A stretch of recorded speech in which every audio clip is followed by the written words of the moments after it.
What's up, YouTube? It is your boy JB, and I'm here today with a review for Marriage Boot Camp Hip Hop Edition. This is season 14, episode number 8, titled Sacred Partds. So, you guys, I'm so sorry this video is late. I watched the episode this morning before I logged into work. I didn't get to watch it Thursday night.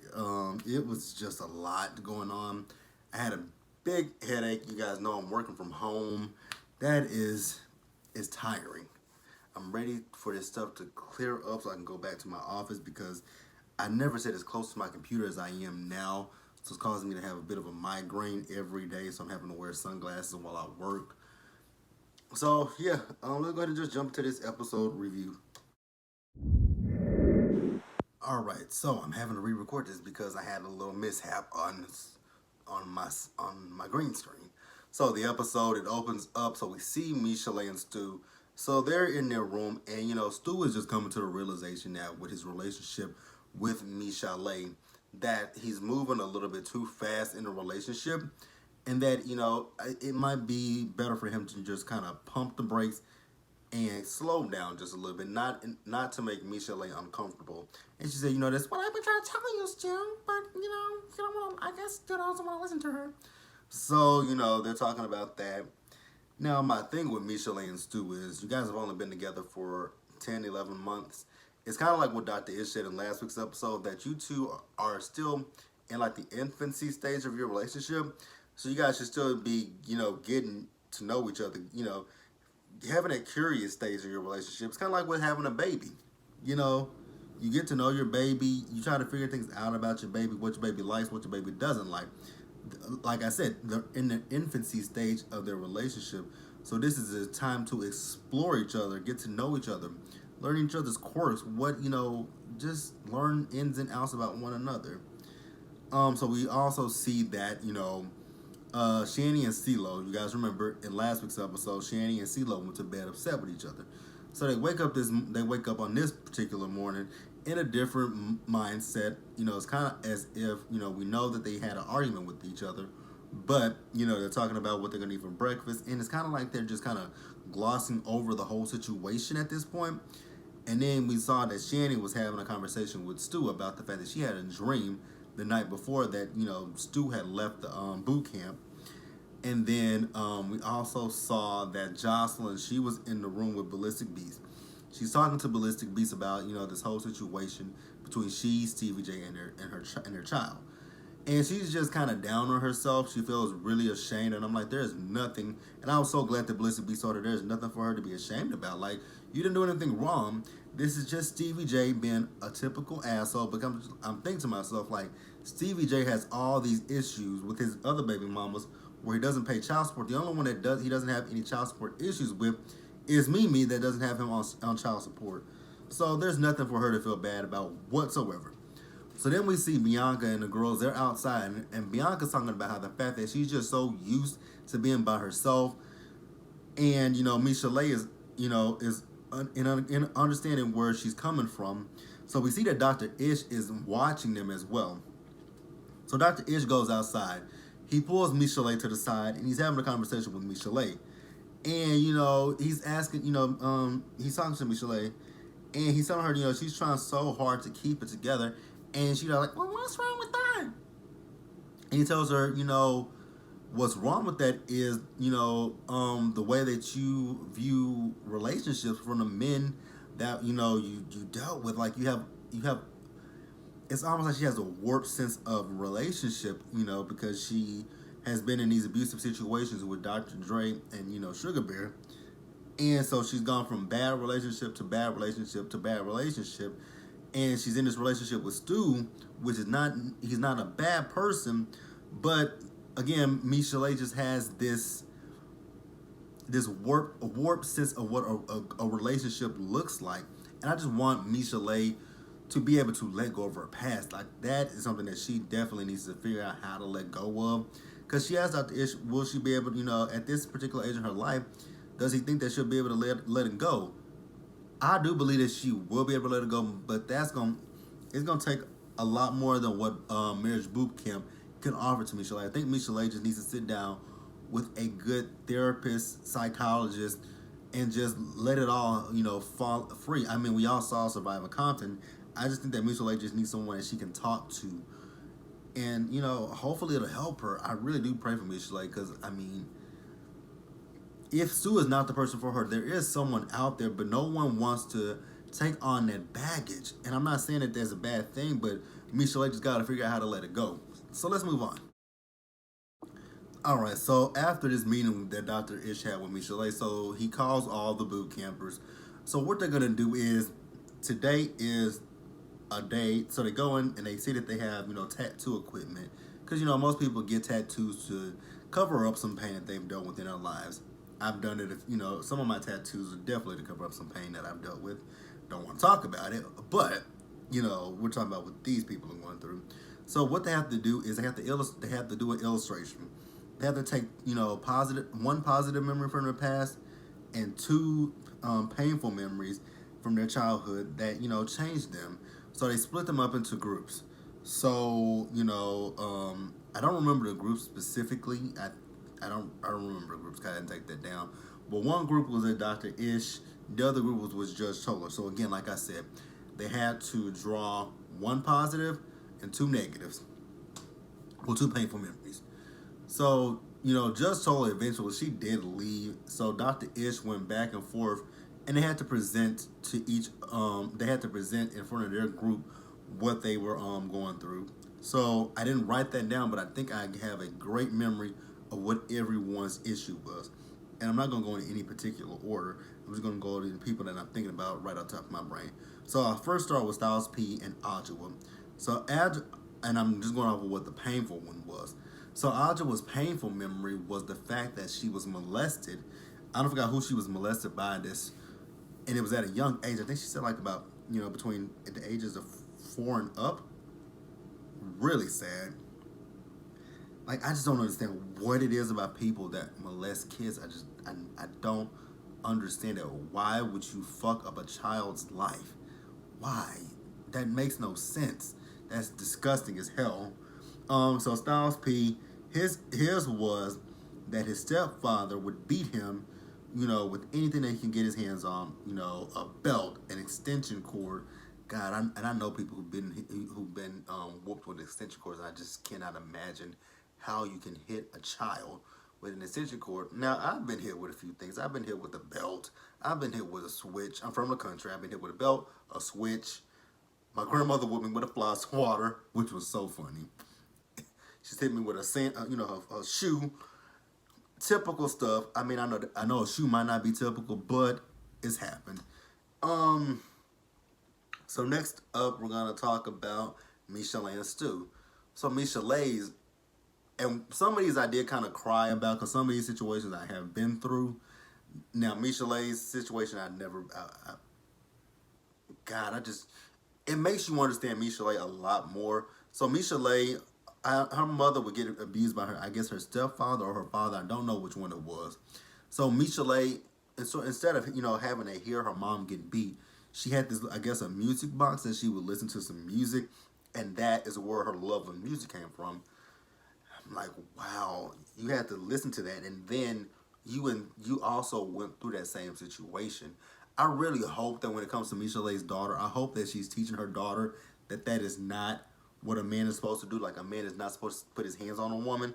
Because I don't even consider you a man if you put your hands on a woman. You're not a man. You're a bitch. And who else? Okay, so Stu. So Stu's situation was really sad. I really found that quite sad. The fact that he said that he found his dad was. I think his dad was on drugs, and he was in his house dead because I think he contracted HIV, and he was in his house dead for, I don't know, I think he said 9 days or so like that. And the last memory he really has of his dad has been in the black box. Like, wow, that's really sad. Bianca and Chosis, I'm gonna do those two next. So Bianca's issue is that she was abused, like physically abused by a family friend as a kid.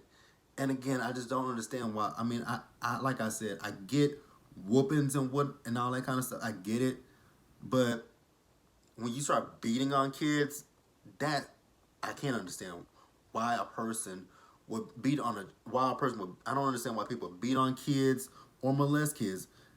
Like kids can't defend themselves, and I don't agree with that. That's not right.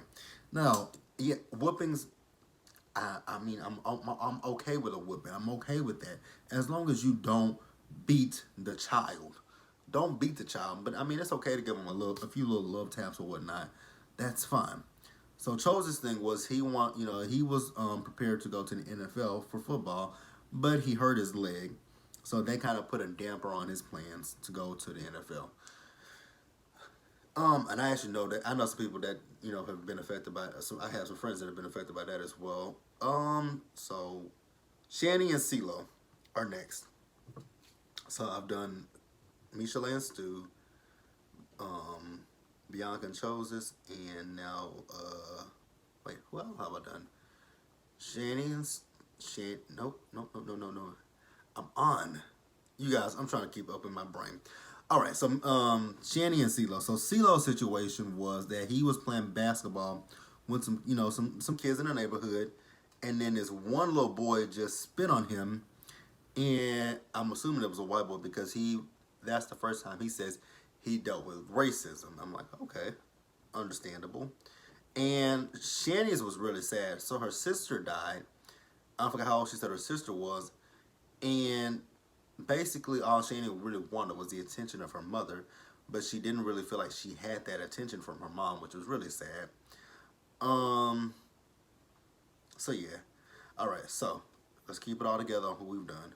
I done Bianca and Choses, Shanny and CeeLo, Styles P and Ajawa, and Michelle and Sue. So next up is Ballistic Beast and Jocelyn. Now Jocelyn's situation was really sad as well. We all know Jocelyn's story from Love and Hip Hop. You know how she was molested, and she's she was taught to use her body instead of her brain because I mean say what you want about Jocelyn, she is a smart girl, but her sex, and I don't blame her for using sex to get what she wants, but you gotta also be able to use your brain and what's in your heart. So I do feel bad for Jocelyn. She talked about being on drugs and then Ballistic Beats. His situation was that he was 11 years old, I believe, and he found his grandmother dead. I'm like, oh God, like an 11-year-old finding their grandparent dead, like that's some sad. That's sad as hell. Like, I couldn't imagine, and I always had that fear as a kid because my mom, when I was in elementary school, my mom was in her 50s, so I always had a fear that maybe one day I would come home and my mom, I would find my mom. Because my mom was an older woman. But luckily enough, my mom didn't pass away until, I was in my 20s, which I'm just now in my 30s. My mom passed away 3 years ago, so my mom passed away 3 years ago. My grandmother passed away 7 years ago. So those were always my fears because my mom and my grandmother were older women that I always had that fear that one day I would come home and I would find them dead. I don't know why. I really don't know why I used to feel that. I don't know why. But that was a fear that I used to always have. It really was a fear. Um, so once again, like I said earlier, Michelle, I just really want Michelle to find some help to just be able to let the past be the past. The past with her her mother's situation with her mother, and her situation with Dr. Dre and Sugar Bear. So we see that Bianca was talking to Choses, and I finally figured out what it is with Bianca. Bianca goes crazy on Choses because Bianca feels that, they gonna argue and he's gonna go off and leave her for somebody that he thinks is better. And I finally came to the conclusion of what it is with Bianca. Bianca is afraid to be alone. And I really do feel bad for Bianca because we all know Bianca's pregnant at this time. And I'm just like, God, I just I think Bianca needs to find a way to love herself first before she, you know, I know she's gonna love her child unconditionally, but I just feel like Bianca needs to first find, the love for herself first before she can place that love onto a child and even another person. But I just pray for Bianca. So let's move on, you guys. All right, you guys. So next we see the boot campers. They go out to the backyard, and when they get out there, there's a stage set up, and then there's some little kids there. I'm like, what's going on with this situation? So then the kids come up. Some it's like the first one up. The little boy, he started talking. I'm like, and when he started talking, I'm like, who is he? Then I immediately figured it out when he kept talking. I'm like, that's CeeLo. And then the other little girl came out, and she was Shani. So what the kids would do was they would take off, their clothing, like they had little jackets on, and they would reveal the tattoos that they had drawn earlier in that day. So they went one by one. They saw one little girl come out, and they thought that the little girl was Michelet. I'm like, that look, and I looked at the little girl up and down. I'm like, that is not Michelet. I said, that is Bianca. And then when she started talking, Bianca said, that's me. I'm like, exact. I knew that was Bianca. Her attitude and demeanor, because when she started talking to Dr. Ish, because Dr. Ish was reading a script to them, so they were going off of a script. But when she came at Dr. Ish with the attitude, I'm like, that is not Michelet. I'm like, that, even before she had the attitude, again, it was just her demeanor.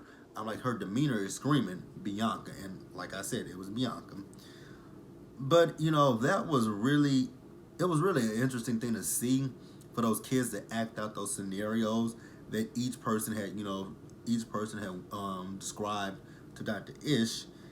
And, although it was really painful to see it, just looking at the thing that was more so painful was we know that they're adults, but those kids are acting out situations that they dealt with as kids, and you just look at them and like, man, how does someone that young go through some of the stuff that these grown adults have gone through? And it's really sad. And I mean, I like I said before, I really started to shed some tears because the situation that really bothered me the most was Michelet's situation, just because of what she's been through in her life. And I'm like, so you witness your mom getting her ass beat, and then but I guess for Michelet that was something that felt kind of normal. I don't know, and I don't know how you could find any kind of normalcy in that, and then to possibly feel that the woman should just shut up and take it. No, you don't. I don't. No woman should have to endure that. No woman or any man should have to endure abuse from someone that's supposed to quote love them. No one deserves that. So yeah, and then to close the episode out, Dr. Ish and Judge Toller tell them that they need to get ready because the next day is lie detector day. So they have to come up with their questions that they're going to ask their partner, and they things got a little bit heated, between Bianca and Choses, Ballistic Beast and Jocelyn, and even Michelet and Stu. So we're gonna see how that plays out in next week's episode, you guys. But that was Marriage Boot Camp. Be sure to like this video, leave a comment, subscribe to the channel, hit that bell notification button so you guys know when I drop anything else. Share this video, and I will catch you guys later. I might do a small video about this whole Tiger King situation, this whole documentary. I just started watching it on Netflix, so I might do it, I might not do it. I don't know. I know this shit is bad shit crazy. But until then, until the next video, guys, peace out.